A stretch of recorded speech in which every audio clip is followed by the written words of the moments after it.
Today, Ryan and I are going to perform a dance of love for you. Not really, not literally, but we are going to be playing RAAS. This is a new one from Arcane Wonders, and it's a very interesting game. Yeah. It's a very thinky game, but it's also very easy to play. I want to say that right up front. This is a very accessible. I think anyone could learn how to play this game, and as complicated as it looks here on the table, it's actually pretty easy to digest, and partly because of how you sit around the board and how you position your player board around it.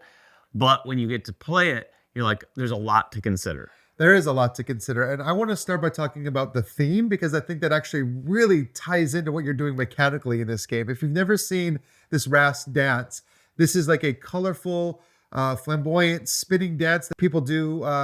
It's very, very like culturally significant event. In India. In India is where it originated, but it's become a global phenomenon. And there's like competitions now even. So we are these different dance schools, and we have come to an event to watch all of these dancers dance. And they spin around, they'll switch, and they do these circles. And these will actually kind of rotate throughout the game, as will these dice. And these are going to change up some of the actions you can do. But these dice all represent different dancers out there. You're watching these dancers, you're learning from them. And then you're teaching your students by drafting dice and putting these dice on the player board. What's unique to start off with is that every player is kind of sitting at a different spot on the table. There's these little arrows on the board that will show you where to sit. Based on where you're sitting, you're seeing the board from a different side. It actually changes the dice and the actions that are available to you. Yeah, it's really interesting. Structurally, you're looking at the board here, and if you can see, I'm sitting here. I am on my turn going to choose one of these die that are associated with these blue actions, because those are all facing me.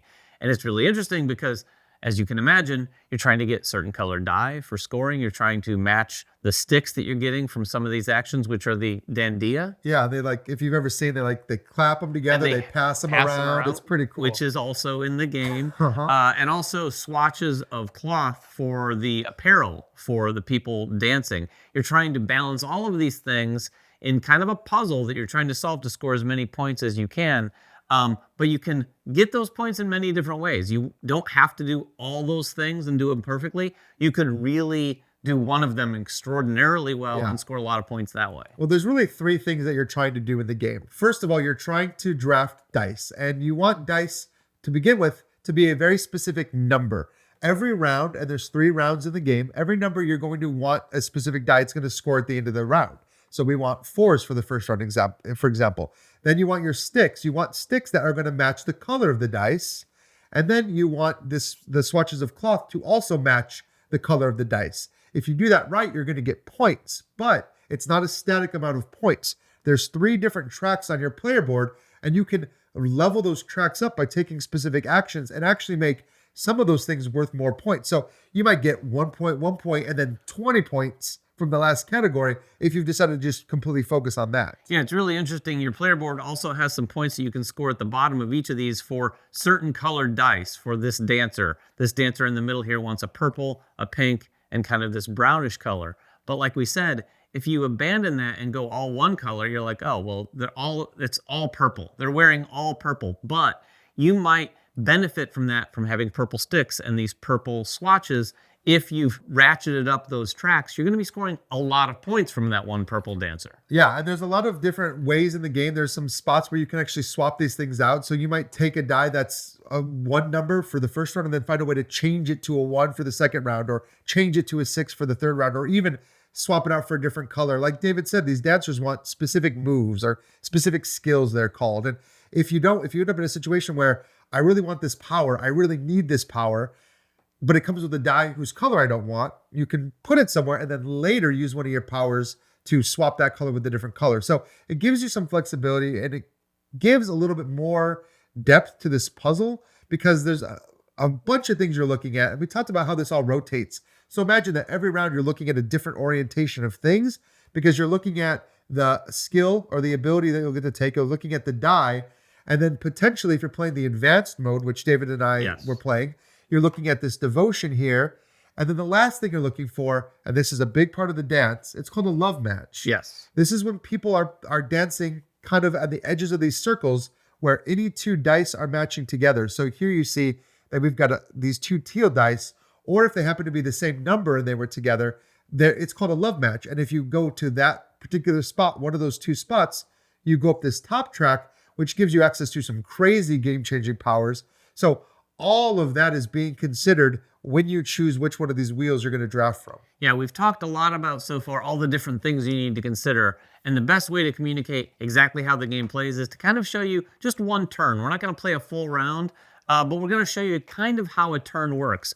Everyone is going to select one of the cards in their hand secretly, and those cards correspond to A, B, C, all the way through F. You're going to choose one of those and take that action. So everyone reveals. And then in order of the letters, so Ryan chose A, I chose D, Ryan is going to go first, so he's going to do this according to what's facing him. So he would take a pink 4 and place it somewhere on his board, and then take this action. This action here, there's a little sheet here with all of the actions. We won't go through all of them, but this one allows him to take one of the Dandia sticks of his color of his choice, or to take 2 random. Yeah, that's a pretty cool concept for both the sticks and the dress swatches. Whenever you take them, whenever you get that ability, you can choose specifically and say, I really need a teal or blue to match my teal or blue here. But I can just draw randomly and get 2 and hope, because one thing we didn't talk about, or we only briefly mentioned, is that these sticks are going to get passed around from player to player. There are certain times in the game where maybe you don't want to take the action that's there, or maybe you don't want to take the devotion action you're given, or maybe there's not a love match available to you. During those moments, you can actually take one of your sticks and pass it to the player next to you to either take an action set on either side, or to like swap your devotion abilities, which we'll talk about a little bit. But the fact that you're like passing these around throughout the game, you're getting them from other players, you're passing them, it's thematic, and it also is a very positive player interaction. Yeah, so once Ryan's taken that action, he's going to check to see if he has a love match. If he does, he goes up this track. As you go up these different tracks, particularly the love match, it might trigger some turns where you have a little bit of a combo. It might give you a bonus action where you're able to swap the colors of things.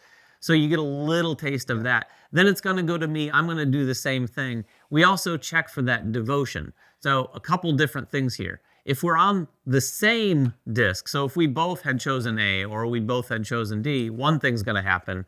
But if we'd chosen different ones, a different thing's going to happen. Right, and that's kind of using this center dial here. And you're going to see inside this dial, there's a set of points. Each one of these points is pointing to a different one of these wheels. So again, if I chose A and we all chose A, we get 1 devotion point. Yeah. Whereas if we had come over here and done it, we get 6 devotion points. And again, another thing that factors into the decision. And that's if we're in the same wheel. That's if we're the same wheel. If we're not in the same wheel, you get this where it's points downward, and you just get that ability. You get to trigger that ability instead. Again, you can pass a stick to swap this. So if I'm somewhere where I want the 6 devotion points and no one else comes with me, I could still use a stick, give a stick to David to get those 6 points instead. And devotion is interesting. It's not 1-to-1 victory points. No. You're moving up this devotion track, but at the start of the game, we set up these 3 cards, and whenever you complete one, you'll score whatever points you were at on the devotion track. So if you do them early in the game, you might be only getting 6 or 7 points, but if you wait for your devotion to climb up to like 20 or 30 points, then claim one of those cards, you're getting 20 or 30 points. And these are really interesting. They're kind of what you might expect if you're familiar with the game. This one says 4 different colored matching dress swatches. So I've got 3 right now here. All I would need is 1 more matching one of these die in order to claim that. And when I claim that in a 2-player game, I'm the only one who gets to claim it. And I'm going to take my devotion at that point. There's only 5 points right now. It's not, yeah, it is just 5 points. But if you waited, you could look around the table and go, oh, well, no one else is actually even remotely close to the dress swatches, so I'll wait it out. Right. But you want to get keep more points. You want to keep watching to make sure no one's trying to creep up and take it. Yeah, and that devotion system, those cards, that's kind of like more of an advanced mode. You don't need to use them, but I like to use them because, again, it introduces another thing to think about. So, again, you're thinking about the die. You're thinking about the ability. You're trying to guess if other people are going to go there to get the devotion. You're looking for love matches, and sometimes you can get a match on both sides. Yeah. And you think, oh, well, everyone, like, we're all going to be, because everyone wants to take advantage of those love matches and move your love match up. And then we do that around the table. So every player will have a chance to do all of those actions. And then once it's done, everything out here switches. The dance is happening. So first of all, any of these action dials that got activated, so in this instance, if I activated B, you rotate the die so the die arrangement changes. If multiple players went there, you'd actually move it multiple times, one time for every player. That's changing up the board. And then you're moving, this is the best part. You're moving that a certain number of times. So you'd spin it 4 times. 2, 3, 4. Yeah, and that's after you've done just once a round, one turn each.